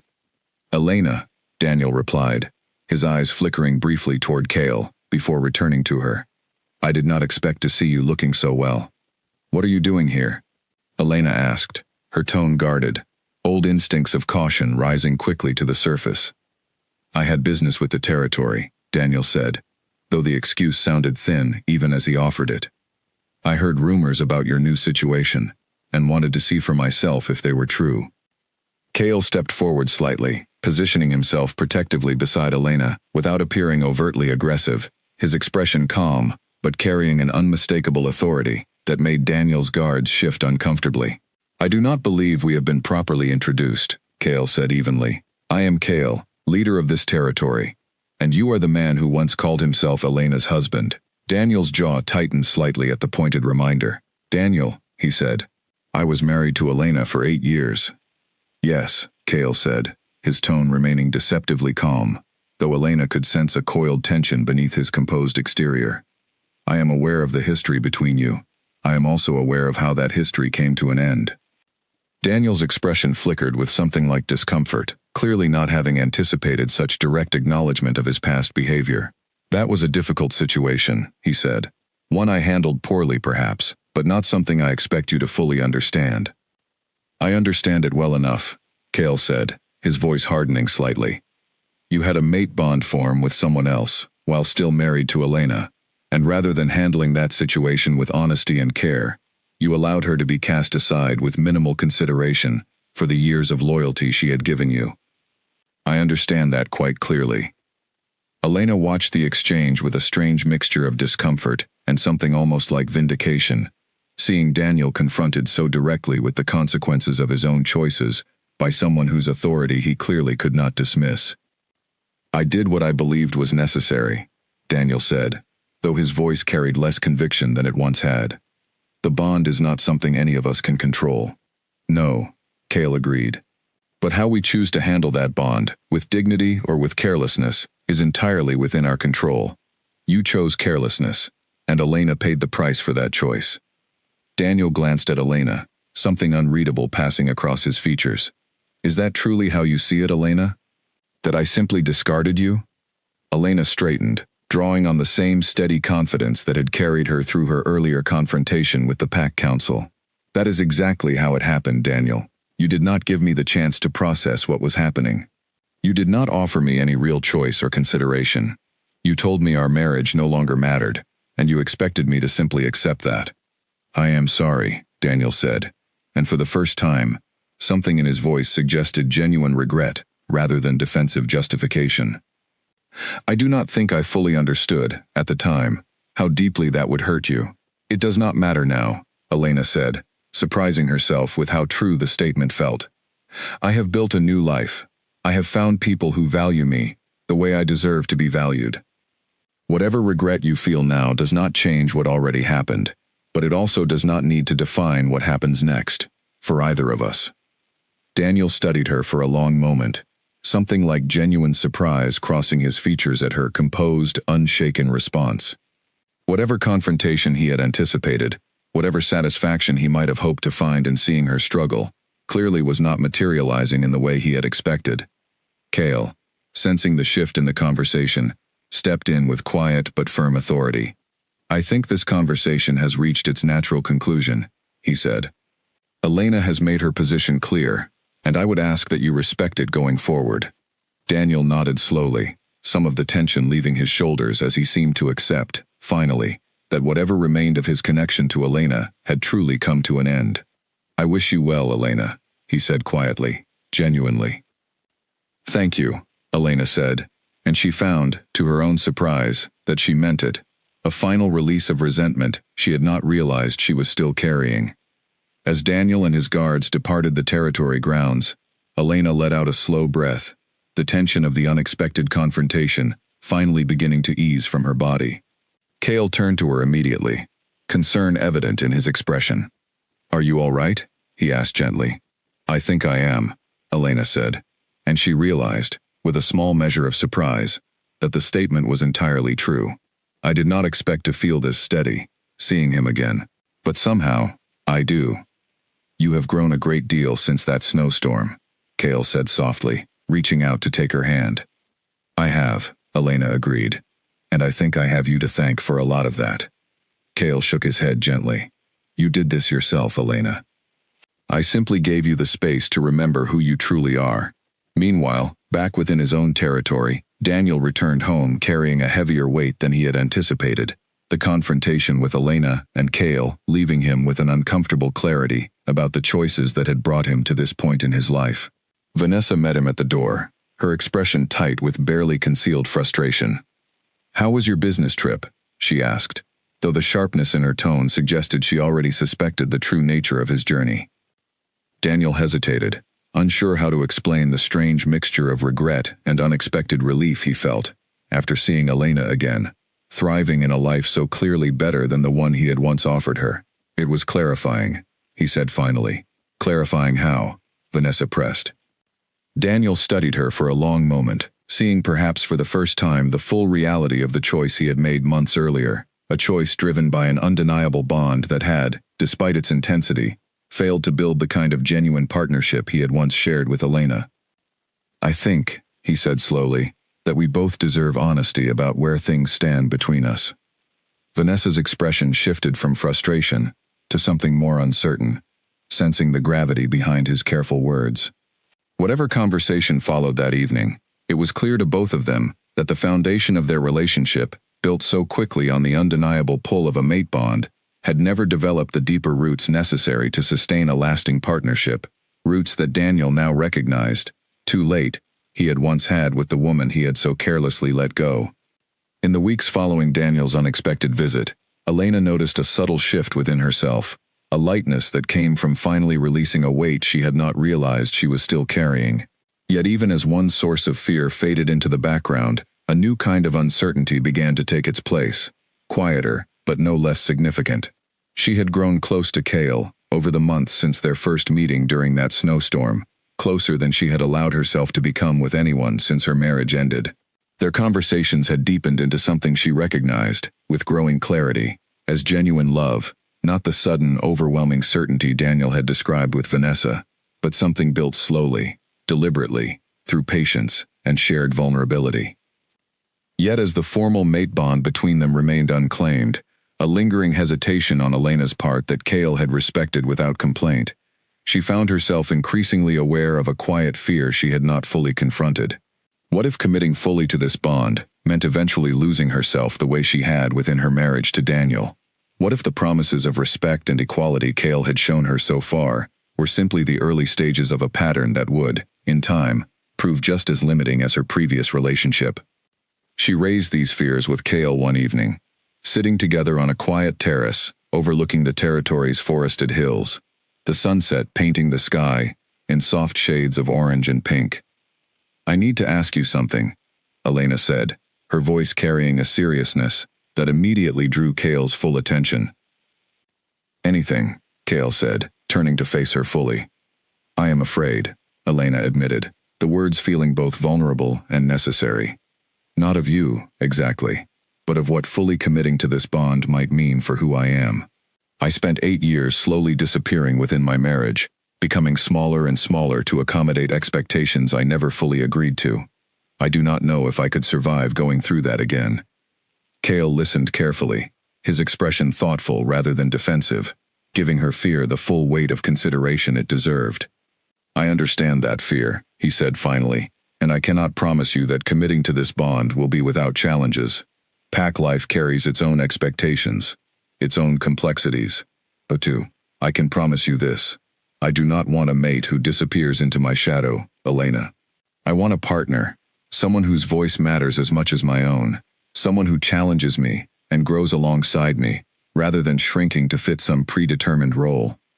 "That is easy to say," Elena said softly, though not unkindly. "It is harder to live, especially when tradition and expectation start pressing in from every direction." "You are right," Cale acknowledged. "It will not always be easy. There will be moments when the weight of expectation feels overwhelming, for both of us. But I want you to know, Elena, that whatever challenges we face, my commitment is to building a partnership with you, not simply securing a mate who fulfills a role. If I ever fail to honor that, I want you to hold me accountable, always." Elena studied him carefully, searching for any hint of the same careless certainty Daniel had once shown, but finding instead only sincerity and a genuine willingness to be held responsible for the promises he was making. Still, the fear did not fully dissolve, lingering in the quiet corners of her mind, even as her trust in Cale continued to deepen. "I need more time," she said finally. "Not because I doubt you, exactly, but because I need to be certain that whatever I choose, I am choosing it for myself, not simply because it feels safer than being alone." "Take all the time you need," Cale said without hesitation. "I told you before, and I meant it. I will not push you toward a commitment you are not ready to make, no matter how much I hope, eventually, that you will choose to stay." Elena felt a fresh wave of gratitude at his patience, yet the uncertainty within her did not fully resolve, prompting her, in the days that followed, to seek a temporary distance from the territory, returning to her small apartment in Millbrook to think more clearly, away from the immediate pull of Cale's presence and the pack community that had grown increasingly welcoming toward her. Grace, sensing something significant weighing on her friend, visited Elena during this period of reflection, bringing with her the same warm, steady support she had offered throughout the difficult months following Daniel's betrayal. "You seem troubled," Grace observed, settling onto Elena's couch with 2 cups of tea between them. "I am trying to figure out if I am ready for something big," Elena admitted. "Something that could change my entire life, again." "Is it about Cale?" Grace asked gently. Elena nodded. "I love him, Grace. I know that much for certain. But I am terrified of losing myself the way I did with Daniel. I do not know if I can trust that this time will be different, even though everything about how Cale treats me suggests it will be." Grace considered her words carefully before responding. "Elena, I have watched you grow so much since you left Daniel. You are stronger now, more certain of your own worth than I have ever seen you. Do you not think that strength would come with you into any relationship you choose, including one with Cale?" Elena paused, struck by the simple truth of Grace's observation. She had spent so much time fearing a repeat of her past that she had not fully considered how different she herself had become since then. She was no longer the woman who had quietly accepted diminishment within her marriage, hoping silence would preserve peace. She had learned to speak up, to stand firm, to demand respect, both from the pack council and from Daniel himself, during their unexpected confrontation. "I think," Elena said slowly, testing the words as she spoke them, "that I am not the same person who was so easily pushed aside before. And maybe that means I do not have to be afraid of the same thing happening again, because I would not allow it to happen again, regardless of who I am with." "Exactly," Grace said, a warm smile spreading across her face. "You get to decide the terms of your own life now, Elena. That is something Daniel never truly gave you, but it sounds like Cale already has." The conversation with Grace lingered in Elena's mind over the following days, slowly untangling the fear that had kept her hesitant despite months of growing trust and love. She thought about every conversation she had shared with Cale, every instance where he had deferred to her wishes, respected her boundaries, and championed her voice even in the face of resistance from his own counsel. She thought, too, about the woman she had become since that painful night discovering Daniel's betrayal, a woman who had rebuilt an entire life from nothing, who had learned to stand confidently before skeptical pack elders, who had faced her ex-husband without flinching, and walked away with her dignity fully intact. That woman, she realized with growing clarity, was not the same person who needed to fear losing herself within a relationship. She had already proven, to herself and to everyone who had witnessed her journey, that she knew exactly who she was and precisely what she deserved. One evening, nearly 2 weeks after returning to Millbrook, Elena sat on her small balcony, watching the city lights flicker to life as darkness settled over the streets below.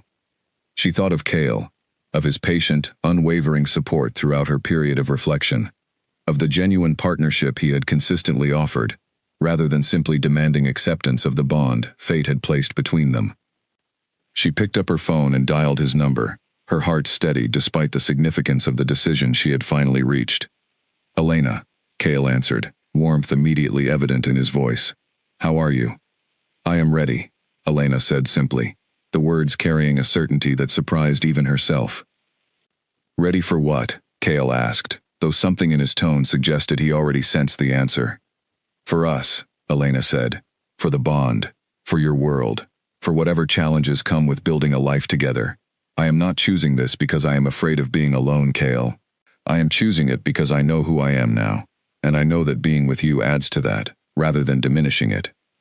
There was a brief silence on the line, filled with an emotion Elena could almost feel through the distance between them, before Cale spoke again, his voice thick with genuine happiness. "Elena, you have made me happier than I have felt in longer than I can remember. Thank you for trusting me with something this significant." "Thank you for earning that trust," Elena replied softly, "every single day since that storm." They spoke for a while longer, making plans for Elena's return to the territory, for the formal acknowledgement of their bond that would follow, both of them filled with a quiet, steady excitement for the life they were about to build together, chosen freely and fully, without the shadow of fear or obligation that had once defined Elena's understanding of what love required. As she ended the call and looked out over the city one final time, before beginning to pack for her return north, Elena felt a profound sense of peace settle over her. A recognition that she had finally arrived at a place in her life where love no longer meant sacrifice or diminishment, but partnership, respect, and genuine choice. Whatever challenges lay ahead in her new life within Cale's territory, she faced them now not as the broken woman who had once been discarded by a husband too careless to value her loyalty, but as someone who had rebuilt herself entirely, stronger and more certain than ever before, ready to claim the life and the love she had always deserved. The ceremony took place on a clear morning in early summer, the territory's central grounds transformed with simple, elegant decorations that reflected the natural beauty surrounding them, rather than any excessive display of wealth or status. Elena stood at the edge of the gathering, her heart steady despite the significance of the moment, watching as pack members from every corner of Cale's territory assembled to witness the formal acknowledgement of a bond that had, over the past year, grown from an unexpected encounter during a snowstorm into something neither of them could imagine living without. Mira, the council elder who had once regarded Elena with such open skepticism, approached her quietly before the ceremony began, her expression carrying none of the earlier wariness that had defined their first meeting. "You have proven yourself well these past months," Mira said, a rare warmth softening her usually stern features. "I admit, I doubted whether a human mate could truly understand the weight of this position. I no longer hold that doubt. Thank you, Mira, Elena said sincerely.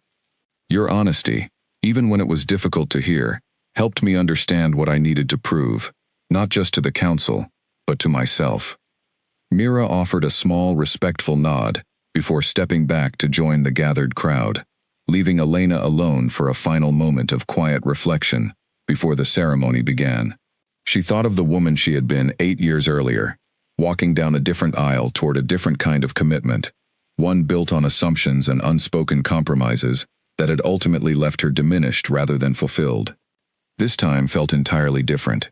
This time, she walked forward not out of obligation or fear of being alone, but out of a clear, confident understanding of exactly what she wanted and precisely who she had chosen to become.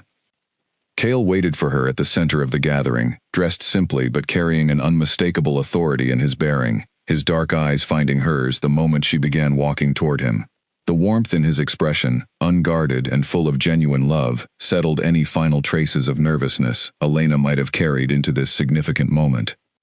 The ceremony itself was simple, rooted in traditions far older than either of them, involving a formal exchange of vows that Elena had helped shape alongside Cale, ensuring the words reflected genuine partnership rather than one-sided expectation. As they spoke their final promises to one another, surrounded by a pack that had come to embrace her, not merely as their leader's mate, but as a woman who had earned her place among them through strength, honesty, and genuine care, Elena felt the full weight of the mate bond settle into place, not as a chain binding her to diminished expectations, but as a foundation, supporting the fullest expression of who she truly was. A great cheer rose from the assembled pack members as the ceremony concluded, marking Elena's formal recognition as their queen, a title she accepted not with the passive acceptance of fate's decree, but with the active, deliberate choice of a woman who had rebuilt her entire life from the wreckage of betrayal and emerged stronger for it. In the months that followed, Elena settled fully into her new role, finding purpose not just in her partnership with Cale, but in the meaningful work she began undertaking within the territory itself.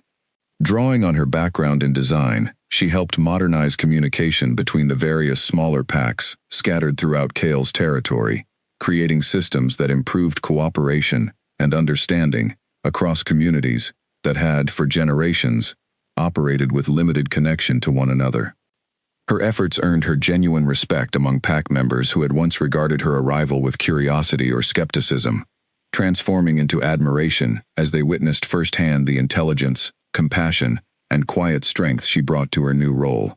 Elena found herself, for the first time in longer than she could remember, fully and completely at home, not because circumstances had forced her into acceptance, but because she had built, deliberately and with great care, a life that truly reflected who she was. Word of Elena's transformation, from a quietly heartbroken woman discarded by an unfaithful husband, to a respected and beloved queen within one of the most significant wolf territories in the region, eventually made its way back to Daniel, carried through the same informal channels that had once alerted him to her growing connection with Cale. He heard the news while sitting alone in the modest home he now occupied, his relationship with Vanessa having ended several months earlier, in the aftermath of his visit to Cale's territory, a parting that had been difficult, but ultimately mutual, both of them recognizing that the intensity of their initial bond had never developed into the deeper foundation necessary for a lasting partnership. Daniel sat with the news for a long while, an old, familiar ache settling in his chest as he considered the full scope of what he had lost through his own careless choices. He thought of Elena's steady presence throughout their marriage, a presence he had taken for granted until it was gone entirely, replaced by a chaos and uncertainty he had not anticipated when he first believed the mate bond alone would guarantee lasting happiness. He understood now, with a clarity that arrived far too late to change anything meaningful, that the true foundation of lasting love was never found in an undeniable, uncontrollable pull toward another person, but in the daily choice to honor, respect, and value someone fully, day after day, through both simple and difficult moments alike. Elena had offered him that kind of steady, chosen love throughout their marriage, and he had failed to recognize its worth until circumstances stripped it entirely from his life. There was no bitterness left in him regarding Elena's new happiness, only a quiet, humbling recognition of his own mistakes, and a hope, however faint, that he might someday learn to build the kind of genuine partnership he had once so carelessly discarded. Back within the territory that Elena now called home, life continued to unfold with a richness and stability she had once believed impossible to find again after Daniel's betrayal. She and Cale built a partnership marked by mutual respect and genuine collaboration, navigating the challenges of pack leadership together, each of them bringing their own strengths to the significant responsibilities they shared. On quiet evenings, when the demands of leadership finally settled into peaceful rest, Elena would often find herself sitting beside Cale on the same terrace where she had first voiced her deepest fears about losing herself within a relationship, watching the sunset paint the sky in soft, familiar colors, marveling at how completely her life had transformed since that unexpected snowstorm had stranded her on a mountain road. "Do you ever think about how differently things could have turned out?" she asked, one such evening, resting her head against Cale's shoulder as the last light of day faded into gentle twilight. "Often," Cale admitted, wrapping an arm around her with the same steady warmth that had first drawn her to him. "If your car had not broken down that night, if I had chosen a different path through the forest, we might never have found each other at all. I used to believe fate was something cruel," Elena said softly, "something that took away everything I thought I could rely on, but I do not believe that anymore." "What do you believe now?" Cale asked, echoing the same question he had posed to her many months earlier, during the early days of their careful, patient courtship. Elena considered the question thoughtfully, drawing on everything she had learned throughout her difficult, transformative journey. "I believe fate simply opens doors," she said finally. "It does not force us through them. It does not guarantee happiness or protect us from pain along the way, but it offers possibility, and it is up to us to choose, again and again, whether we walk through that door with courage or turn away out of fear." "And you chose courage," Cale said, pride evident in his voice. "I did," Elena confirmed, a genuine contented smile spreading across her face. "And I would choose it again, every single time, knowing everything that choice would eventually lead me to." As night settled fully over the territory, stars beginning to emerge across the clear summer sky, Elena felt a deep, unshakable sense of peace settle within her, the culmination of a journey that had begun with devastating betrayal and had led her, through patience, courage, and genuine self-discovery, to a life far richer and more fulfilling than anything she had once believed possible. She had been broken once, discarded by a man who valued an undeniable pull over years of genuine devotion. But in rebuilding herself from that heartbreak, she had discovered a strength and clarity she never knew she possessed, ultimately finding not just a new love, but a new understanding of her own worth, one that no future circumstance would ever again allow her to forget. Elena Marsh, once cast aside and left to rebuild her life from nothing, had become exactly what fate had always intended, not simply a mate chosen by circumstance, but a queen who had earned her place through unwavering strength, genuine compassion, and the unshakable courage to choose herself, fully and completely, at every crucial turning point along the way. And as she settled peacefully into the life she had built, surrounded by genuine love and a purpose entirely her own, Elena understood at last that sometimes the most painful endings truly do make way for the most extraordinary beginnings, if only we find the courage to walk through the doors they leave open before us.